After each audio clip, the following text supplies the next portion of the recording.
beginnings of a machine war zone, the Hive evolves again. The Queen rises, wearing a Terminator skeleton like a crown of death, and humanity's final hope trembles. The battlefield was silent, except for the hiss of cooling metal and the distant crackle of fire. Drones lay scattered in molten heaps, their once perfect endoskeletons warped by acid blood. Somewhere beneath the ground, deep in the shattered concrete tunnels of what was once a Skynet factory, something stirred. Sergeant Kyle Rains crouched behind the blackened husk of a hunter-killer tank, sweat and grime streaking his face. The war had been brutal enough when it was man against machine, but now there was a third force, one that didn't obey Skynet, didn't obey humanity, and didn't obey anything except the laws of hunger and growth. "Movement," whispered Ortega, the unit spotter, peering through the cracked scope of a salvaged plasma rifle. Kyle didn't need to ask where. Everyone knew where the movement came from. The Hive had spread underground like cancer, turning every dark tunnel into a living organism. The Queen had survived their last strike. Worse, she had adapted. From the shadows of the tunnel, a sound rose. It was the clicking, chittering rattle of xenomorph claws against metal, but slower, heavier. A silhouette emerged, and every man in the squad felt his stomach turn cold. The Queen was taller now. Her crest gleamed in the firelight, but what made them all take a step back was the armor. It wasn't just metal plates fused to her skin. It was a full Terminator endoskeleton, its arms and legs welded into her carapace as though the machine had been flayed open and stretched across her body. Its skull sat atop her head like a helmet, red optics glowing as though Skynet's last defiance still burned inside. Servomotors whined when she moved, and hydraulic fluid dripped from the seams, mixing with her black saliva. "Jesus Christ," Ortega breathed. "Shut up," Kyle hissed, trying to keep his breathing quiet. The Queen stepped fully into the open, the ruined factory glowing behind her like a demonic cathedral. She dragged something in her claws, the broken torso of a T-800, its CPU core still flickering weakly. She raised it like a trophy, then smashed it against the wall. Kyle's comms crackled. "Command to Delta Squad, report visual." He swallowed hard. "We've got eyes on the Queen. Repeat, we've got eyes on her. She's armored, wearing a goddamn Terminator like a suit." There was silence on the line for a moment. Then Command's voice came back, tight and grim. "Hold position. Reinforcements inbound. Do not engage." But the Queen turned her head, and Kyle knew holding position wasn't an option. She had seen them. "Fall back," he barked, and the squad scattered just as the Queen charged. Her speed was wrong. Too fast for something that size. And when her claws struck the tank they had been hiding behind, the metal folded inward like paper. Sparks showered the night. Plasma bolts lit the air as the squad fired back. One shot struck her in the chest, but instead of sizzling through her carapace, it glanced off the Terminator ribcage fused there. The armor had become a shield, redirecting the shot into the wall behind her. The Queen roared, a sound like shrieking steel, and leapt. Ortega screamed as she landed on him, crushing his body against the ground. Her inner jaws punched through his skull with a wet crack, then retracted, leaving him limp. Kyle felt every instinct in his body scream to run, but he grabbed Ortega's rifle and fired point-blank into the Queen's flank. The acid splashed, hissing where it hit her own armor. She recoiled, not in pain but in irritation, like a predator swatting away an insect. Then the ground shook. From the far tunnel, a hunter-killer drone rolled into view, its plasma cannon charging. But instead of turning on the humans, it aimed at the Queen. "Friendly," Kyle muttered, almost not believing it. The HK fired, a searing blast of energy that lit the tunnel white. Smoke billowed. The Queen's silhouette was gone. The squad barely had time to breathe before the smoke cleared. She was still standing. The blast had burned away part of the Terminator skeleton, revealing the slick, glistening hide beneath, but she had survived a full cannon blast at close range. Worse, now she was angry. The HK tried to fire again, but she was already moving. With a scream that shook the walls, she leapt onto the drone, her claws digging into its chassis. She tore into it like a predator gutting prey, ripping out its power core and letting its systems die. The explosion lit the tunnels and Kyle's squad ran. For hours, they moved through the ruins, dodging patrols and the ever-present sound of chittering claws. One by one, the Queen's children followed them, warriors with strange modifications, some with machine parts embedded in their bodies, others carrying scavenged plasma rifles like trophies. By the time they reached the extraction point, only Kyle and 2 others remained. The dropship lifted off just as the Queen emerged from the far end of the field, her glowing skull mask watching them leave. She didn't chase. She just stood there, framed by the burning city, and let them see her. Kyle sat in the dropship, clutching Ortega's rifle. "She's not just a queen anymore," he said quietly. "She's evolving with every fight. She's learning from Skynet." The pilot looked back at him.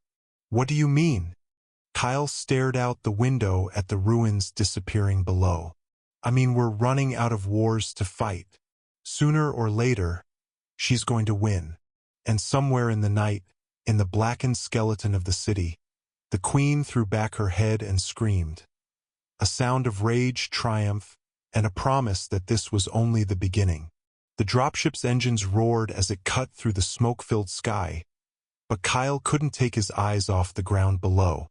Even as the city fell away behind them, he swore he could still hear the Queen's scream echoing through the ruins. "She let us go," muttered Vasquez, one of the 2 survivors. His voice cracked, half in fear and half in disbelief. "Maybe we were bait," replied Holt, the squad's heavy gunner, blood running down his left arm from a deep gash. Kyle kept silent. He wasn't sure what scared him more, the idea that the Queen had been hunting them, or that she had simply been watching. The dropship's comms crackled. "Delta Squad, prepare for debrief. Command wants eyes-on analysis. They say this may change our entire strategy." "Yeah," Holt muttered, reloading his rifle with a click. No kidding.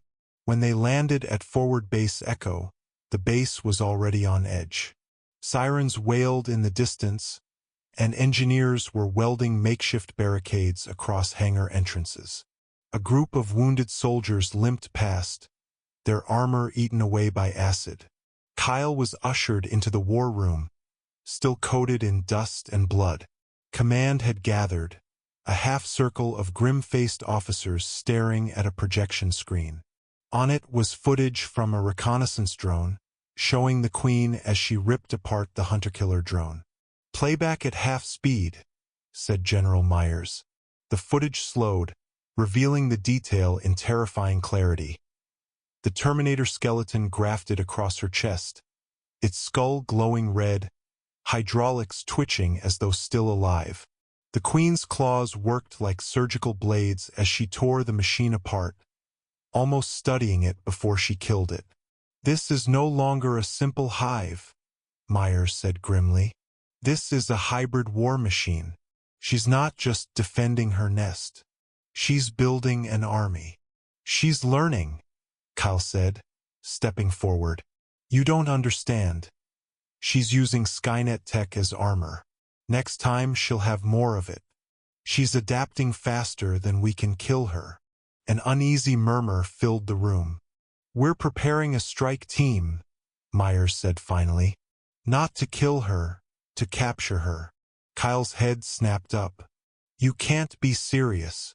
We need to understand what she's becoming," Myers replied. "If she's integrating machine tech into her hive, we may be facing the next stage of evolution. If we can control her." "You won't control her," Kyle interrupted, his voice sharp. You saw what she did to that HK. She's not a weapon. She's a war. The room went quiet. Suit up, Myers said coldly. You're leading the strike. Hours later, Kyle was back in the field, descending into the tunnels where the Queen ruled. His squad had been reinforced with fresh troops and one experimental asset, a reprogrammed Terminator carrying a portable EMP. The air was thicker this time, humid and alive, as if the tunnels themselves were breathing. The walls pulsed faintly, slick with resin and machine oil. Somewhere in the distance, something metal scraped against stone. Eyes up, Kyle whispered, his rifle sweeping left to right. The deeper they went, the stranger the hive became. Where once there had been only organic resin, now twisted pieces of machinery jutted from the walls. Shattered CPU cores, endoskeleton arms, even whole torsos embedded like bones in a cathedral wall. Red lights blinked in the darkness, as though the hive itself had Skynet's eyes. This place is wrong, Holt muttered, voice tight. It's not just a nest. It's a factory. Then they saw her. The Queen was crouched at the center of a vast chamber, her massive frame casting shadows like a spider at the heart of its web. More metal had been added since their last encounter. A second Terminator skull sat mounted over her chest, glowing red like a heart. Servo cables trailed from her spine, pulsing in rhythm with the resin-coated walls. She was building something. Around her lay half-assembled shapes, warrior drones, but armored with salvaged plating, their tails tipped with sharpened steel blades. EMP ready? Kyle whispered. The reprogrammed Terminator stepped forward, holding the device. For a moment, the Queen didn't move, her glowing skull mask fixed on them, and then, slowly, deliberately, she stood. The hive went silent. Then she roared. The sound hit them like a physical blow. The walls erupted as warriors poured from hidden alcoves, charging with metallic shrieks. Plasma fire filled the air, cutting down the first wave, but there were too many. EMP. Now, Kyle shouted. The Terminator activated the device. A pulse of blue-white energy rolled through the chamber, frying every machine component in sight. The hive shuddered, lights blinking out, and for a split second, the Queen staggered, her red optics dimming.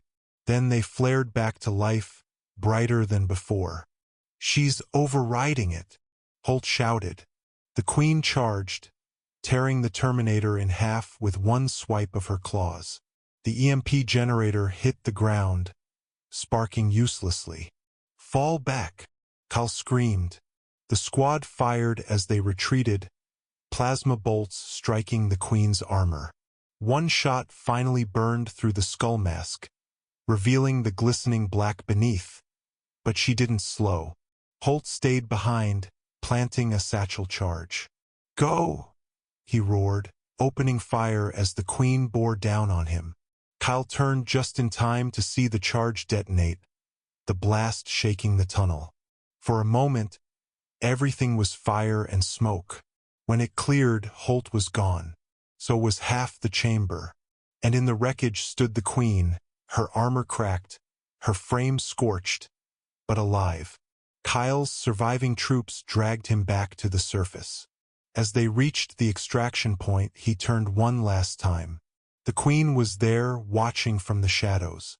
Her new armor gleamed in the moonlight, and where the blast had torn through her carapace, new metal was already fusing to her skin, repairing her. She's unstoppable, Kyle said, his voice hollow as the dropship lifted off. Every time we hit her, we just mac.